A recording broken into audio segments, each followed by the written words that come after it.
இந்த வீடியோவில் நம்ம காப்பி எஃபெக்ட் பற்றி பார்க்க போகிறோம்.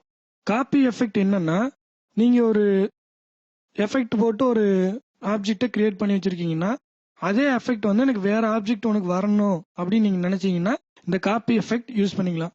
இப்போ நீங்கள் மேலே ஃபஸ்ட்டு ஒன்று எக்ஸ்டெண்ட் ட்ரைனிங் வந்து ட்ராப் ஷேடை யூஸ் பண்ணியிருக்கோம். அந்த ட்ராப் ஷேடை வந்து எனக்கு இந்த கோரல்ரா X3 ட்ரைனிங் வரணும்னு நீங்கள் நினச்சிங்கன்னா கோரல்ரா X3 ட்ரைனிங்கை செலக்ட் பண்ணிக்கிறீங்க. டெக்ஸ்ட்டை எஃபெக்ட்ஸில் காப்பி எஃபெக்ட்ஸ் அதில் ட்ராப் ஷேடோ ஃப்ரம் செலக்ட் பண்ணிக்கிட்டு அந்த ட்ராப் ஷேடை கிட்ட வச்சு அந்த ஏரோ மாறி இருக்கு இல்லைங்களா, அங்கே ஜஸ்ட் வச்சு கிளிக் பண்ணிங்கன்னா அந்த எஃபெக்ட் இங்கே மாறிக்கும். அதே போல் அடுத்தது என்வலப் யூஸ் பண்ணியிருக்கேன் எக்ஸ்ட்ரீம் ட்ரைனிங்க்கு. இந்த என்வலப் வரணும்னா கோரல்ரா எக்ஸ்ட்ரீம் ட்ரைனிங் செலக்ட் பண்ணிக்கிறீங்க.